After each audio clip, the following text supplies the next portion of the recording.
The Space Marines of the Salamanders Chapter do not wage war as swiftly as the White Scars or Raven Guard, preferring instead to steadily advance towards their foes, bathing them in the fires of Nocturne.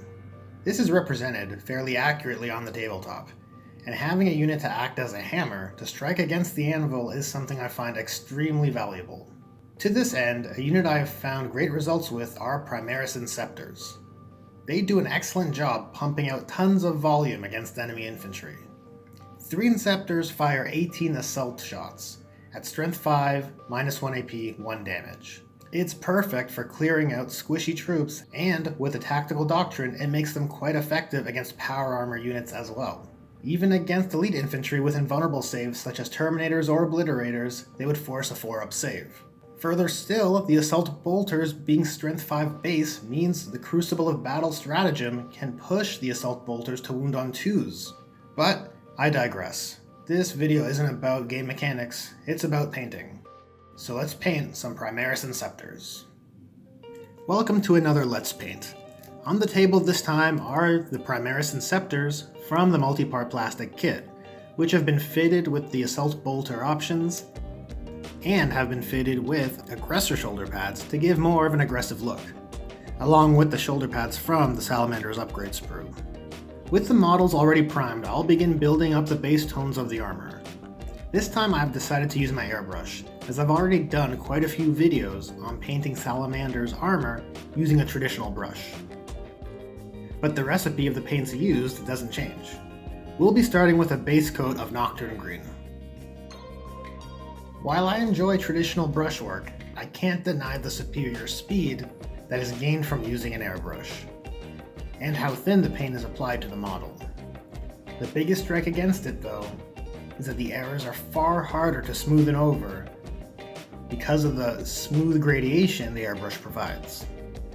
Next, I'm going to start building the primary tone of the armor, which will be done using Instar's Grass Green Matte.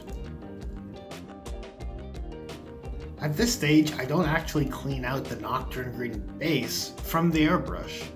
Rather, just like when working from the palette, I'm taking advantage of the base tone to create a transitional tone by mixing the Grass Green Matte into the existing leftover Nocturne Green. And from here I'll add in a bit more Grass Green Matte and mix it in with some Moot Green in about a 1-to-1 ratio to create the brightest areas of the armor.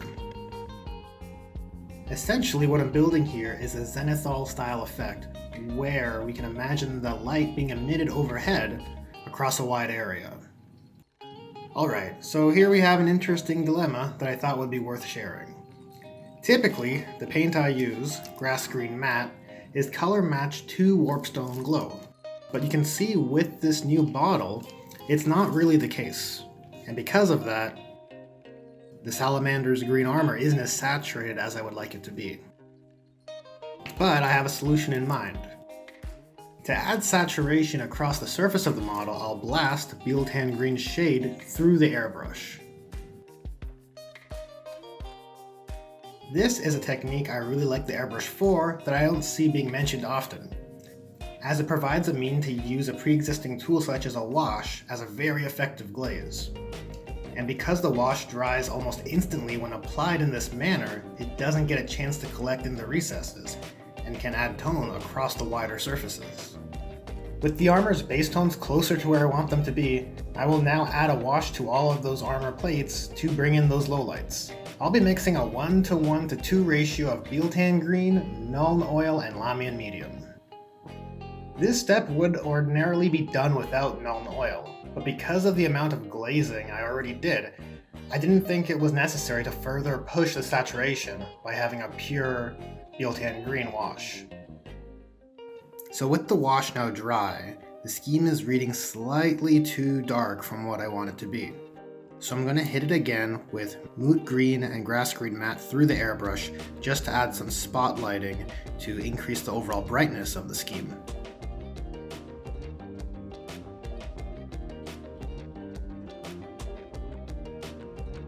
Next, I'll hit all the metal areas with Iron Warriors. This includes the Assault Bolter mechanisms, the thrusters, as well as the servo boots. And then the gold areas, such as the aquila, other points of heraldry, and the visible ammunition, will be based with Balthazar gold, followed by a layer of Vallejo's liquid gold.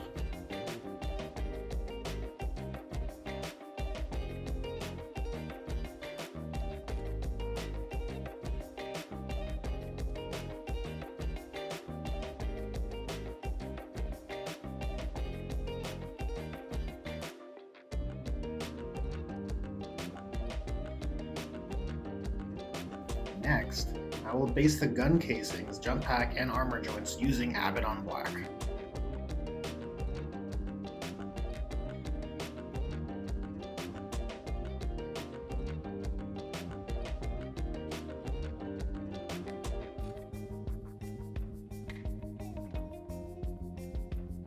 And the Salamander's insignia will be hit with a layer of cool gray matte.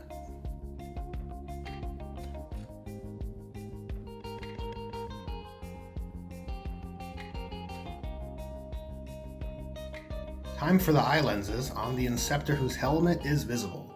I will start with Steel Leech and Drab, and then create the brighter tones in Skeleton Bone.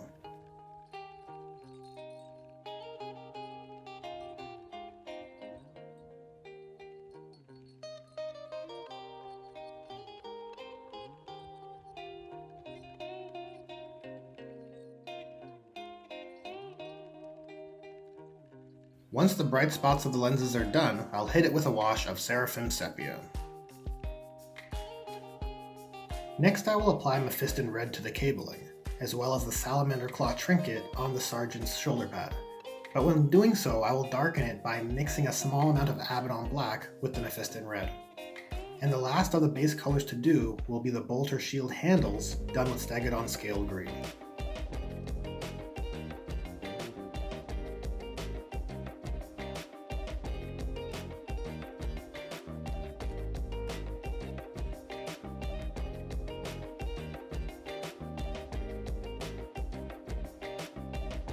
I will also use Mephiston Red to add a vertical stripe along the helmet shield of the Squad Sergeant to designate his role.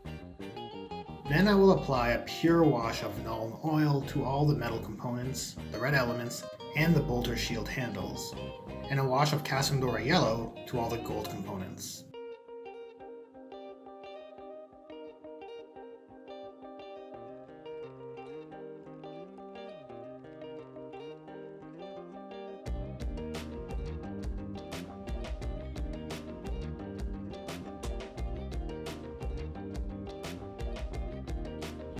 And now we're on to the edge highlighting phase.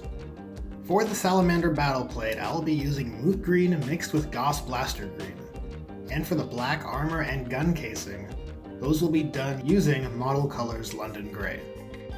Edge highlighting is the most arduous of steps.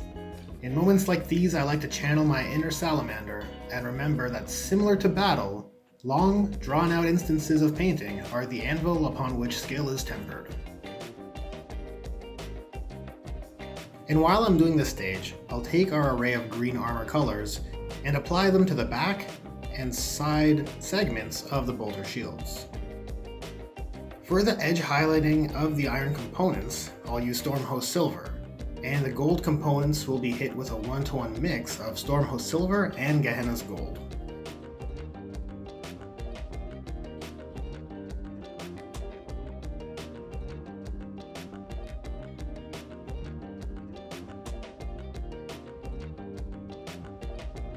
At this point, the bulk of the paintwork is now done, with only the special effects remaining. I'll start with the red cabling, in which I will apply a layer of Mephiston Red, followed by Wild Rider Red. Because the null oil wash darkened the cables towards their ends, Mephiston Red can again be placed in the middle, leaving the ends of the washed cables dark. Then, I can repeat this process with Wild Rider Red, which creates a nice subtle gradation, which I think adds a nice visual flourish. And with the reds now out, I will layer Wild Rider Red on the Sergeant's helmet stripe as well, keeping the bottom as plain Mephiston Red so it reinforces the lighting of the model. For the thrusters, I'll be using a method similar to this one here, made by Hive Fleet Horror. To start, I will coat the thrusters with Baharoth Blue. Because this isn't a base paint, it will require a few coats applied thinly to achieve a solid finish that doesn't clog the details. Step 2 will be to glaze the recesses with gillum and blue glaze.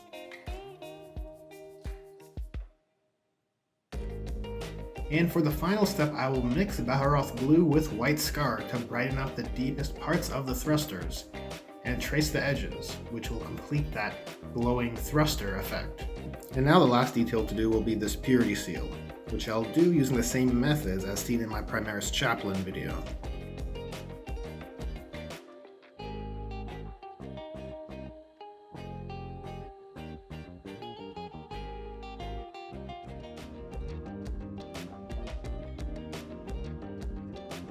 And with that done, all that's left is to get these guys up on their bases. And with that, Squad 7 is ready to deploy from high orbit and hammer down the Emperor's wrath upon the foes of the Imperium. Thanks for watching this video on painting Primaris Inceptors. I also want to give thanks to all the recent subscribers. To paraphrase the Salamanders Codex, my heart lifts to see all the new likes, subscribers, and comments. And it provides me the encouragement to keep creating content and see where I can take this channel. But that brings this video to its end. As always, if you enjoyed this video, give it a thumbs up. Subscribing is the best way to help this channel grow, and if you have any questions, ask away. This was my video on painting Primaris Inceptors, and I just wanted to share it with all of you. So thanks again for watching, and I'll hope to see you guys in the next one.